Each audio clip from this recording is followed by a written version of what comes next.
अरे विभा, तू नदी के किनारे क्या कर रही है? कुछ नहीं रमा, बस पानी भरने आई थी। लेकिन यहाँ इस पेड़ के नीचे बैठी तो बड़ा अच्छा लगा। मन किया कि यहीं बैठकर प्रकृति के नज़ारे देखूं। देखो ना, कितना सुंदर है ये सब, है ना? अरे तुझे क्या हुआ? तू क्यों हंस रही है? अरे हंसू नहीं तो क्या करूं? तू खुद इतनी सुंदर है कि गांव भर में तेरी सुंदरता के चर्चे हैं और तू इन नजारों को सुंदर बता रही है। क्या फायदा है सुंदरता का रमा? मेरी ये सुंदरता ही मेरी दुश्मन बन गई है। मुझे नहीं चाहिए ये सुंदरता। नफरत होती है मुझे अपनी सुंदरता से। मुझे तो भगवान बदसूरत ही बना देता तो ही सही रहता। अरे तू ऐसा क्यों कह रही है विभा? लड़कियां तो तेरी जैसी सुंदरता के लिए तरसती है और एक तू है कि तुझे अपनी सुंदरता से ही नफरत हो रही है। और क्या करूं, तू ही बताना। अरे क्यों, क्या हुआ विभा? कमला चाची ने फिर कुछ कहा क्या? विभा कुछ कहती उससे पहले ही उसकी सौतेली माँ आ जाती है। वाह, मैं वहाँ तेरा इंतजार कर रही हूँ कि कब राजकुमारी पानी लेकर आए, और एक तू है कि यहाँ बतियाने से फुर्सत नहीं है तुझे। माँ, मैं वो अब वो मैं करती रहेगी। चल घड़ा उठा और पानी लेकर चल। हाँ माँ। रमा ये सब खड़ी खड़ी देख रही थी, लेकिन कुछ बोल नहीं पाई। उसे पता था कि अगर उसने विभा के बचाव में कुछ भी कहा तो उसकी सौतेली माँ विभा पर और ज्यादा अत्याचार करेगी। इसलिए चाहकर भी रमा कुछ नहीं कह पाई। सारी सौतेली माँ एक जैसी ही होती हैं, बेचारी विभा।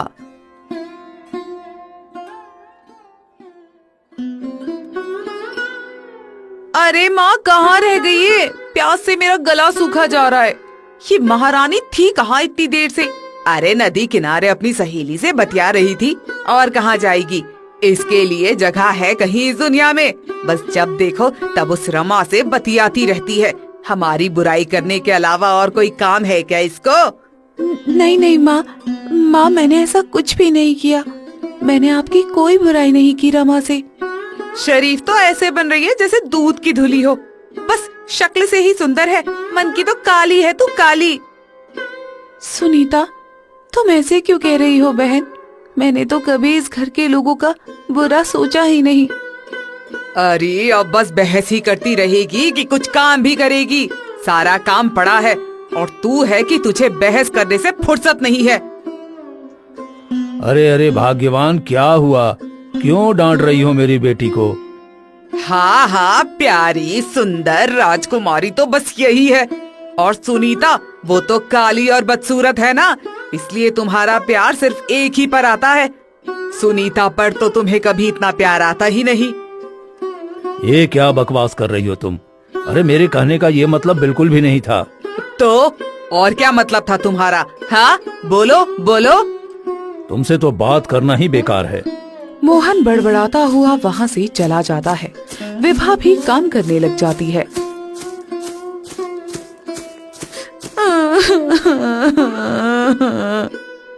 अरे अरे सुनीता, मेरी बच्ची, क्या हुआ तुझे? तू रोने क्यों लगी? मैं जानती हूँ माँ, पिताजी मुझसे बिल्कुल भी प्यार नहीं करते क्योंकि मैं काली और बदसूरत हूँ ना। सारा प्यार तो वो उस विभा पर ही लुटाते हैं। अरे नहीं नहीं मेरी रानी, तू तो बहुत सुंदर है, बिल्कुल रानी की तरह। अरे मैं हूँ ना, मैं तो तुझे बहुत प्यार करती हूँ ना। और तू उस कुलच्छनी को मत देख। फिर भी माँ, खूबसूरत चीजों से हर कोई प्यार करता है। मैं बदसूरत हूँ और कोई मुझे पूछता भी नहीं है। देखना, विभा अपनी खूबसूरती से ना एक दिन सबको अपना बना लेगी। हाँ। सुनीता ऐसा कहकर वहाँ से चली जाती है और कमला सोच में पड़ जाती है। हाय, कौन सी मनहूस घड़ी में मैंने इस नासपीटी को पाला था। अब तो मुझे डर लगने लगा है, कहीं इसकी सुंदरता मेरी बच्ची पर हावी ना हो जाए। मुझे तो अपनी बेटी के विवाह की चिंता होने लगी है। कुछ ना कुछ तो सोचना ही होगा, वरना ये नासपीटी मेरी बेटी की जिंदगी को कलंक बना देगी। कमला को अपनी बेटी की बड़ी चिंता रहती थी। एक और विभा थी जो बहुत खूबसूरत थी, वहीं दूसरी ओर सुनीता जो काली थी। सुनिए जी, मुझे आपसे कुछ जरूरी बात करनी है। हाँ हाँ कहो भाग्यवान, क्या बात है? जी देखिए, हमारी सुनीता जवान हो रही है, मुझे उसके ब्याह की बड़ी चिंता हो रही है। वैसे भी हमारी बेटी थोड़ी कम खूबसूरत है, तो हो सकता है उसकी शादी में दिक्कतें आए। तो तुम अभी से ही उसके लिए लड़का ढूंढना शुरू कर दो। ये तुम कैसी बातें कर रही हो भाग्यवान? अरे विभा बड़ी है, पहले हमें उसके ब्याह के बारे में सोचना चाहिए। हाँ हाँ, मुझे पता था तुम ऐसा ही कुछ कहोगे। अरे तुम्हें अपनी बेटी की चिंता थोड़ी है, तुम्हें तो उस विभा की चिंता है। तुम ऐसा क्यों कह रही हो भाग्यवान? आखिर विभा भी मेरी ही बेटी है और उसकी शादी का सोचना भी मेरा ही कर्तव्य है। तो मैंने कब कहा कि वो तुम्हारी बेटी नहीं है? मैं तो बस ये बोल रही हूँ कि तुम्हारी दूसरी बेटी भी है, तुम्हें उसकी भी चिंता करनी चाहिए। अरे विभा के ब्याह में तो ज्यादा परेशानियां नहीं आएंगी, लेकिन सुनीता के ब्याह में जरूर परेशानियां आने वाली हैं। तुम उसके लिए लड़का देखना शुरू कर दो। देखो मैं मानता हूँ विभा के ब्याह में कोई दिक्कत नहीं आएगी, लेकिन फिर भी सबसे पहले विभा की शादी होगी, उसके बाद सुनीता की। ऐसा कहकर मोहन वहाँ से चला जाता है। मैं भी देखती हूँ कैसे ये उस कुलच्छिनी का ब्याह कराते हैं। कुछ ना कुछ तो इसका करना ही पड़ेगा मुझे। माँ, आज खीर खाने का बहुत मन कर रहा है। कोई बात नहीं मेरी बच्ची, मैं आज तेरे लिए खीर बनवा देती हूँ। विभा, ओ विभा। हाँ माँ। सुन, आज मेरी बच्ची को खीर खाने का मन है, तो तू जा और सेठ जी के यहाँ से जरा दूध ले आ और जल्दी से स्वादिष्ट खीर बना दे मेरी बेटी के लिए। जी ठीक है माँ, मैं अभी जाकर दूध ले आती हूँ। माँ, दूध लाने के पैसे तो दे दो। अरे हाँ हाँ, वो मैं बाद में दे दूंगी। तू जा, पहले जाके दूध ले आ और सेठ जी से मेरा नाम बता देना। कमला जानती थी कि विभा की खूबसूरती का कैसे फायदा उठाना है, इसलिए वो ऐसा काम करती थी। जब कमला कोई भी सामान लेने विभा को भेजती तो उसे पैसे नहीं देती थी, ताकि लोग उसकी खूबसूरती देखकर सामान मुफ्त में दे दें। विभा एक पतीला लिए सेठ जी के घर की ओर बढ़ जाती है।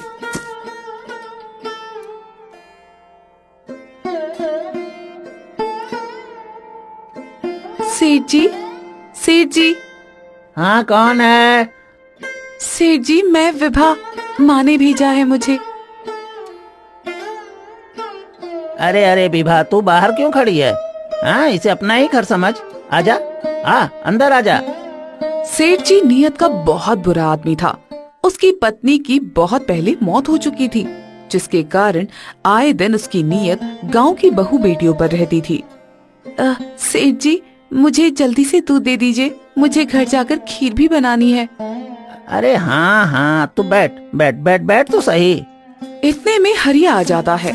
हरिया सेठ के यहाँ नौकरी करता था और सेठ की चालबाजियों को अच्छी तरह जानता था, इसलिए वो विभा को देखकर ही अपना दूसरा काम छोड़कर सेठ के पास आता है।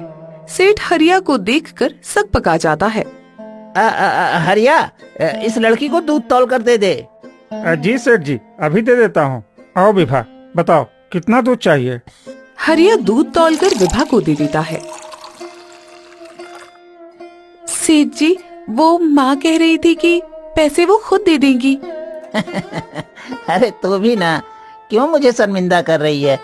बस मुझे थोड़ी सी खीर खिला देना, इतना ही काफी है। हाँ हाँ सेठ जी, क्यों नहीं। तो फिर तू खीर बना, मैं अभी पहुँचता हूँ। विभा को थोड़ा सा अटपटा सा लगा, लेकिन मजबूरी में वो कुछ नहीं कह सकी और दूध लेकर वहाँ से चली जाती है। आ गई महारानी, इतना समय लगता है दूध लाने में? दूध लेने गई थी या घी बनाने? वो माँ, सेठ जी कह रहे थे कि दूध के पैसे देने की कोई जरूरत नहीं है, बस मुझे थोड़ी सी खीर खिला देना कह रहे थे। हाँ हाँ, तो इसमें कौन सी बड़ी बात है? खीर बना ले और जाकर सेठ जी को भी खिला देना, कम से कम दूध तो मुफ्त में मिल गया। लेकिन ये तो गलत बात है ना माँ, किसी से कोई चीज मुफ्त में लेनी सही नहीं है। चुप कर, मुझे मत बता और जाकर खीर बना। ठीक है माँ।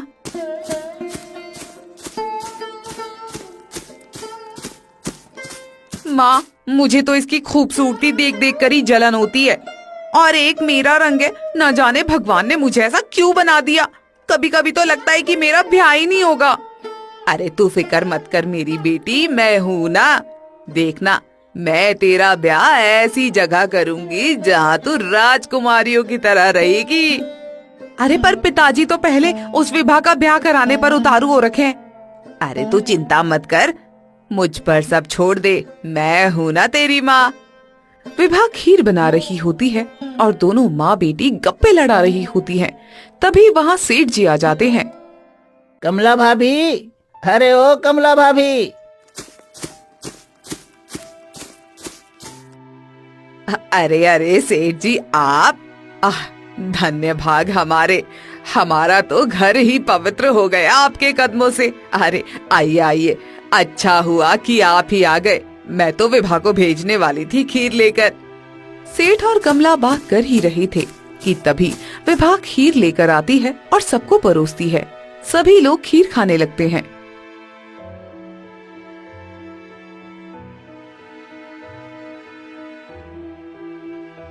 वाह, मजा आ गया खीर खा के।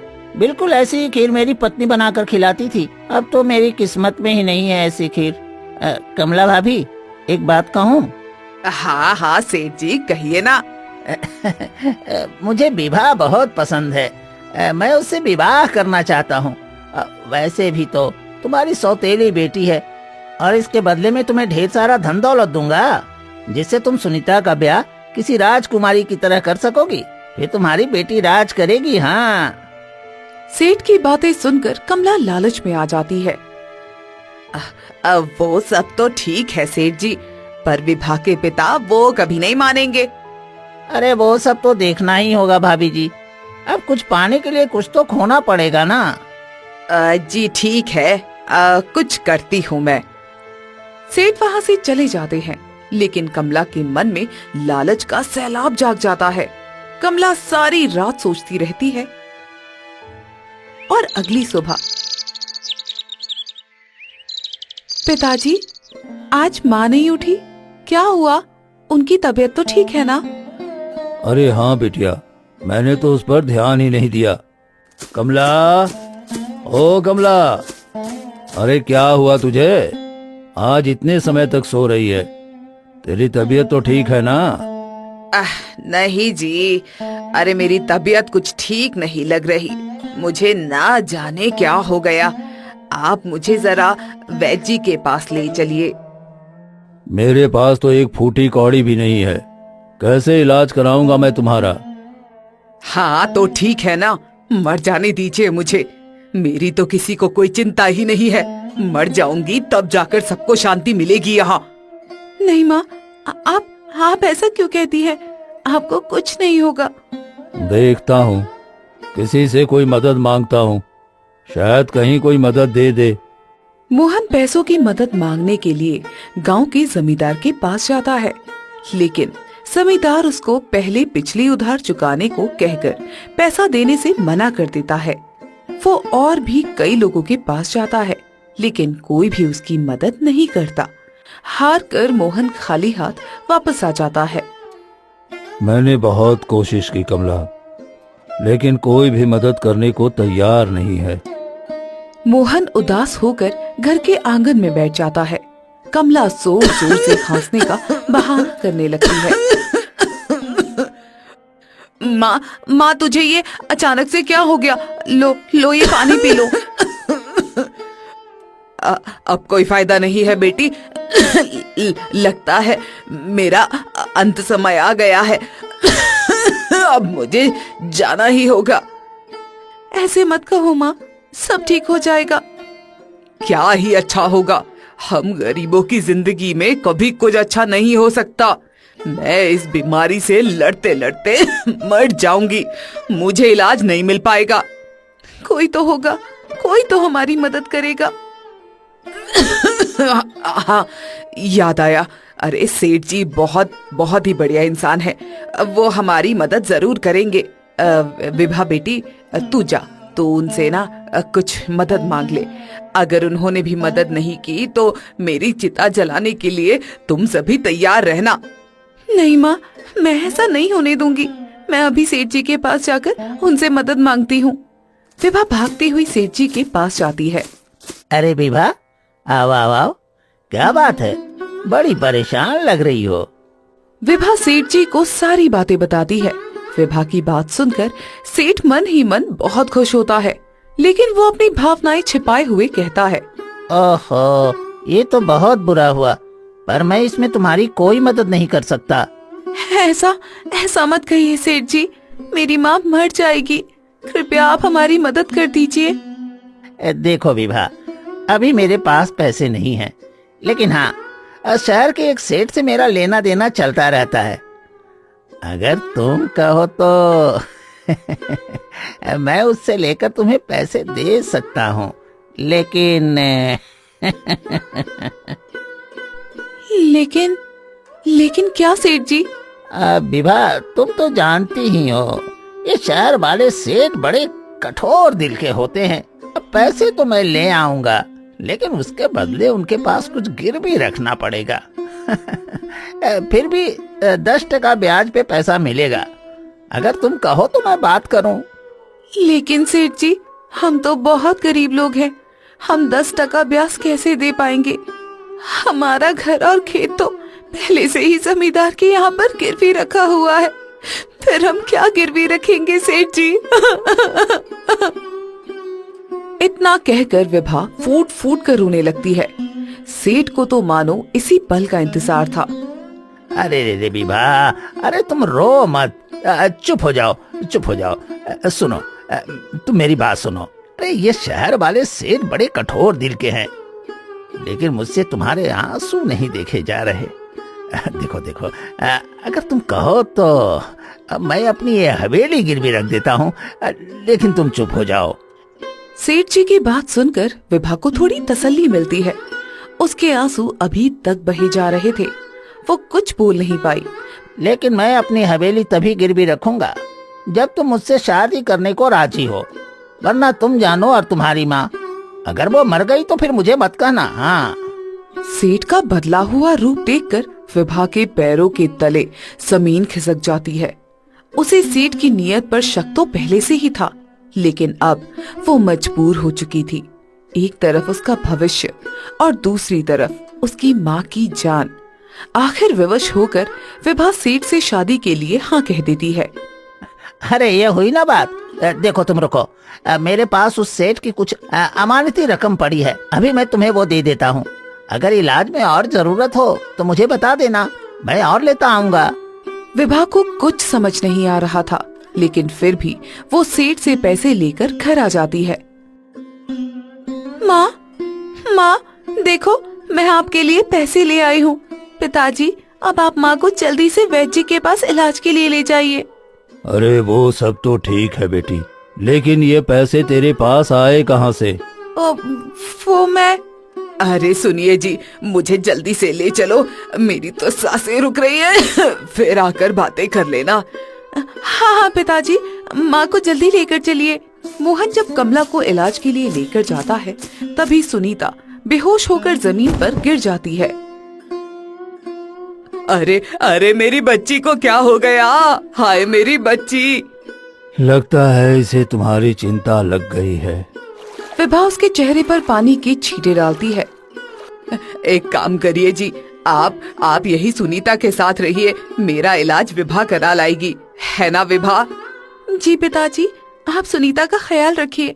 विभा कमला को लेकर जाती है। रास्ते में चलते चलते एक काम करते हैं, उस मंदिर में जाकर प्रार्थना कर लेते हैं, हो सकता है भगवान मुझे जल्दी से ठीक कर दे। ये तो बहुत अच्छी बात है माँ, चलिए ना।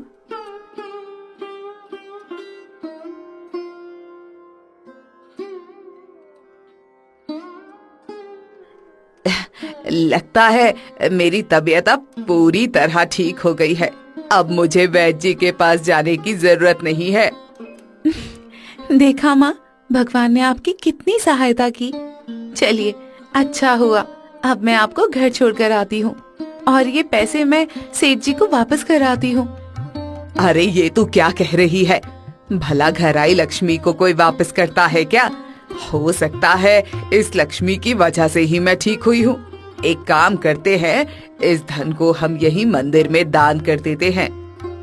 माँ मुझे ये पैसे सेठ जी को वापस करने ही होंगे, वरना क्या? विभा सारी बात कमला को बताती है, जिससे कमला जानबूझकर फिर से खांसना शुरू कर देती है।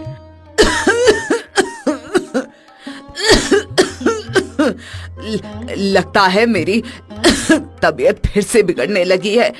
हे भगवान, मुझे पूरी तरह से अच्छा कर दे। मैं तुझे ये सारा धन चढ़ाऊंगी। नहीं माँ, ये तुमने क्या किया माँ? अब मुझे उस सेठ जी से ब्याह करना ही होगा। ए कमला भाभी, अरे ओ कमला भाभी, अरे मोहन, आज तुम भी घर पर ही हो? चलो अच्छा है। सेठ जी, आप कोई काम था तो मुझे बता दिया होता, मैं घर पर आ जाता। आपने क्यों तकलीफ की? कमला भाभी, क्या आपने मोहन को कुछ नहीं बताया? क्या नहीं बताया? क्या बात है सेठ जी? सेठ सारी बातें मोहन को बताता है। ये आप कैसी बातें कर रहे हैं सेठ जी? भला मैं अपनी बच्ची का विवाह आपसे कैसे कर सकता हूँ? वो तो आपसे कितनी छोटी है। मुझे वो सब नहीं पता। या तो मुझसे अपनी बेटी का विवाह करो या फिर मेरे सारे पैसे मुझे वापस कर दो। मैं कल तक की मोहलत दे रहा हूँ। अगर मेरे पैसे मुझे नहीं मिले तो हाँ, मैं तुम्हारी बेटी को अपने साथ ले जाऊंगा। ऐसा कहकर सेठ जी वहाँ से चले जाते हैं, जिसके बाद मोहन फूट फूट कर रोता है।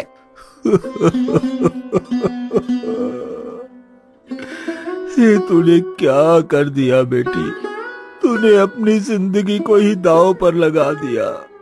अब मैं क्या करूं? क्या करूं मैं? पिताजी मैं और क्या करती? आप ही बताइए। मेरे पास कोई दूसरा उपाय नहीं था। मुझे माँ की जान बचानी थी, इसलिए मैंने ये सब किया पिताजी। नहीं, मैं तेरी शादी उस सेठ से नहीं होने दूंगा। आय हाय, कैसे नहीं होने देंगे? उसके जो पैसे हमारे पास है वो कैसे दोगे उसे? अरे तू कैसी माँ है जिसने तेरी जान बचाने के लिए अपनी जिंदगी दांव पर लगा दी? तो उसी को उस सेठ के पास भेजने की बात कर रही है। कुछ भी हो जाए, मैं अपनी बेटी का विवाह उससे हरगिज नहीं करूंगा। मैं ये घर बेचकर सारे पैसे चुका दूंगा। और हम लोग कहाँ जाएंगे? दर दर की ठोकरें खाएंगे। मैं भी देखती हूँ तुम कैसे इस घर को बेचते हो। कमला बड़बड़ाती हुई वहाँ से चली जाती है। पिताजी आप परेशान मत होइए। अगर भगवान की यही मर्जी है तो यही सही।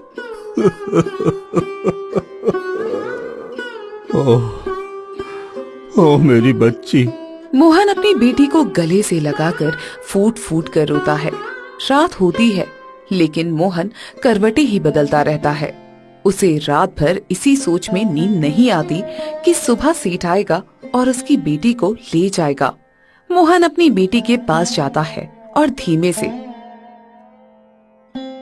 उठ बेटी। पिताजी क्या हुआ? आप इतनी रात में? बेटी चल, मैं तुझे यहाँ से बहुत दूर ले चलूंगा। फिर वो सेठ तुझ तक कभी नहीं पहुँच पाएगा। मोहन अपनी बेटी को अंधेरे में लेकर जंगल की ओर चला जाता है। चलते चलते उसे सुबह हो जाती है। तभी उसे एक कुटिया दिखाई देती है। अब वे जंगल में बने एक कुटिया में पहुंच जाते हैं। उस कुटिया में कोई नहीं रहता था। बेटी देख, लगता है कुटिया में कोई न कोई रहता है। एक काम कर बेटी, हम यहीं रहेंगे, घर नहीं जाएंगे। पिताजी, पर माँ और सुनीता तो अकेले हैं। वो आपकी जिम्मेदारी है। आप उनके पास जाइए, मैं यहाँ अकेले रह लूंगी। नहीं बेटी, तू भी मेरी जिम्मेदारी है। मैं तुझे छोड़कर नहीं जा सकता। विभा के बार बार जिद करने पर मोहन अपने घर चला जाता है और विभा वहीं उसी कुटिया में अपना जीवन बिताने लगती है। धीरे धीरे समय बीतता है और विभा उस कुटिया में खुद को ढाल लेती है। एक दिन की बात है, लकड़ियाँ खत्म हो गई हैं। एक काम करती हूँ, कुछ लकड़ियाँ ले आती हूँ।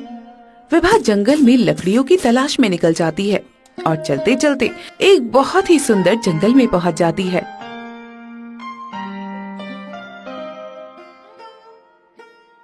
अरे वाह, कितना सुंदर नजारा है।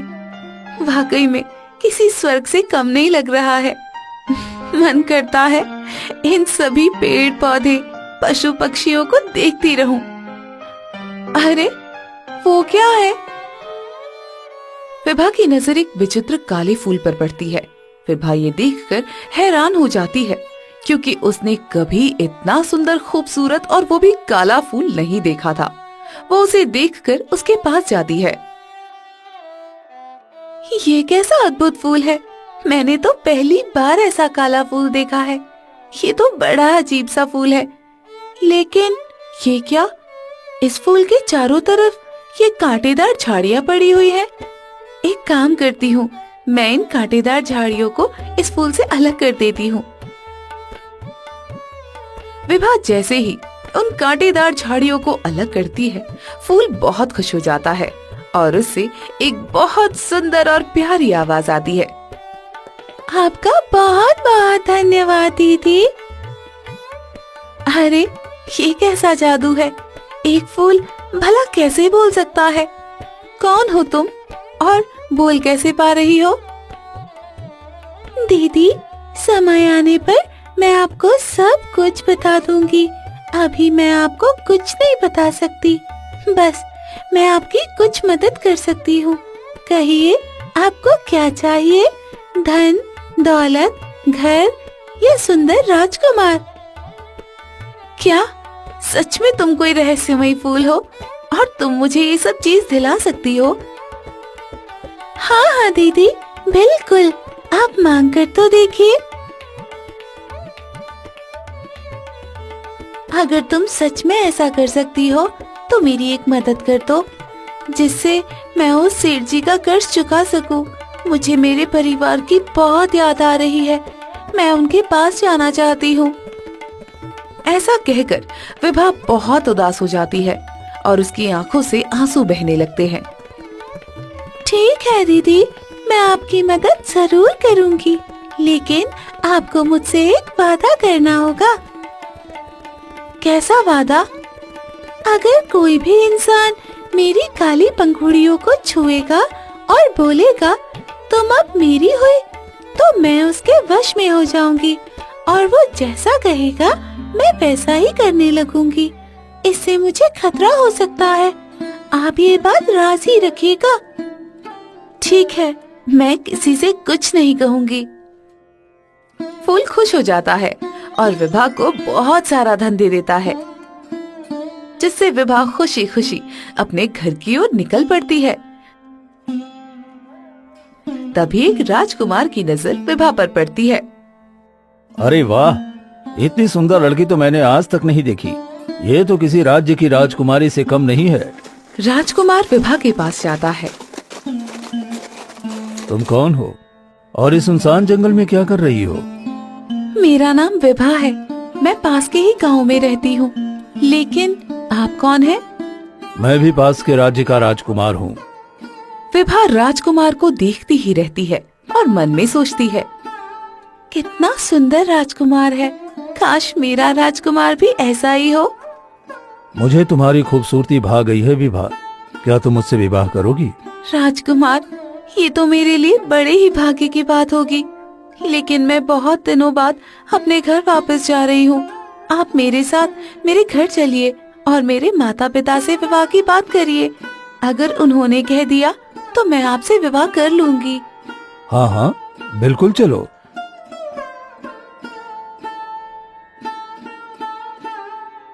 माँ, माँ, पिताजी, कहाँ हैं आप? सुनीता।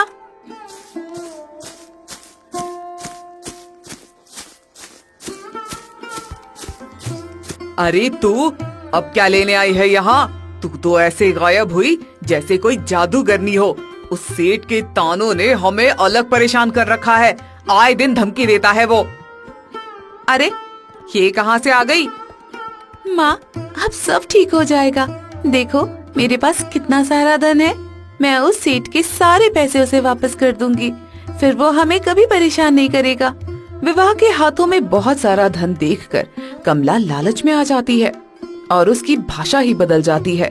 अरे बेटी, ये तूने क्या किया? इतना सारा धन लेकर तू अकेली, एक तो जवान और सुंदर लड़की, ऊपर से इतना सारा धन तेरे हाथ में है। हे भगवान, अगर रास्ते में तुझे कुछ हो जाता तो मैं भगवान के घर तेरी माँ को क्या मुंह दिखाती? लेकिन माँ। अरे लेकिन वेकिन कुछ भी नहीं, माँ हूँ मैं तेरी। तुझे पता है तेरे जाने के बाद कितना रोई हूँ मैं। जब से तू गई है एक भी दिन भरपेट खाना नहीं खाया है मैंने। हर वक्त तेरी चिंता लगी रहती थी। और एक तू है तुझे तो अपनी माँ की बिल्कुल फिक्र ही नहीं है। पर बेटी, ये सब तेरे पास आया कहाँ से? वो सब मैं आपको बाद में बताती हूँ पिताजी। पिताजी, ये कौशलपुर राज्य के राजकुमार है और मुझसे विवाह करना चाहते हैं। बस आप लोगों की इजाजत लेने आए हैं। अरे वाह, ये तो बहुत अच्छी बात है। बेटे, हमें ये रिश्ता मंजूर है। आपका बहुत बहुत धन्यवाद पिताजी। मैं कुछ ही दिनों में विवाह से विवाह कर उसे यहाँ से ले जाऊंगा। अब मुझे इजाजत दीजिए। राजकुमार और विभा की शादी की बात सुनकर कमला और सुनीता का तो मानो खून ही सूख गया हो, लेकिन सबके सामने वो कुछ कह भी नहीं सकती थी। अंदर ही अंदर विभा के प्रति नाराजगी बढ़ती ही जा रही थी। राजकुमार विदा लेकर चला जाता है और विभा अपने पिता के साथ घर के अंदर चली जाती है। देखा माँ, उसकी किस्मत। मुझे तो लगता है मेरी किस्मत में तो बस कांटे ही कांटे हैं। हमने क्या क्या नहीं किया उससे छुटकारा पाने के लिए। अब वो फिर से आ गई है, ढेर सारा धन भी लेकर के आई है और राजकुमार से शादी भी। अरे रो मत बेटी, वो तो राजकुमारी बनने के सपने देख रही है ना। मैं उसे कभी पूरा नहीं होने दूंगी। तू यही रुक और देख मैं क्या करती हूँ। आखिर इन बाप बेटी में क्या खिचड़ी पक रही है और माजरा क्या है। आखिर इतना सारा धन, ये राजकुमार कुछ ना कुछ तो है जो ये हमसे छुपा रही है, लेकिन मैं पता लगा कर ही रहूंगी। बेटी, ये सब क्या है और तेरे पास इतना धन आया कैसे? पिताजी, ये सब मुझे उस काले फूल ने दिया है। काला फूल? कौन सा काला फूल बेटी? विभा अपने पिता को सारी बातें बताती है। कमला चुपके चुपके सब सुन रही होती है। लेकिन पिताजी, उस फूल का एक रहस्य है। अगर उस फूल की पंखुड़ियों को कोई स्पर्श करके बोल देना कि तुम अब मेरी हो, तो वो फूल उसके बस में आ जाएगा और वही करने लगेगा जो वो कहेगा। अच्छा, तो ये बात है। अब देखती हो कैसे करती है ये उस राजकुमार से शादी। कमला अपनी बेटी सुनीता को लेकर जंगल जाती है और उस काले फूल को ढूंढती है।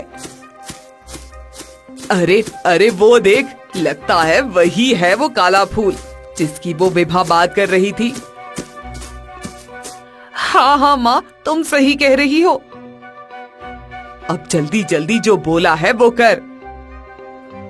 सुनीता उस फूल को अपने हाथों में स्पर्श करती है और कहती है, तुम अब मेरी हुई। चलो अब जल्दी से मुझे सुंदर बना दो। देखते ही देखते सुनीता बहुत सुंदर हो जाती है। माँ देखो मुझे, मैं सच में कितनी सुंदर हो गई हूँ। हाँ हाँ बेटी, अब इस फूल से बहुत सारा धन मांग। एक काम करते हैं माँ, इस फूल को ना घर ले चलते हैं, वहीं मांग लेंगे, वरना यहाँ से हम इतना सारा धन कैसे लेके जाएंगे। अरे वाह, मेरी बेटी तो सुंदर के साथ साथ अक्लमंद भी हो गई है। चल चल जल्दी चल।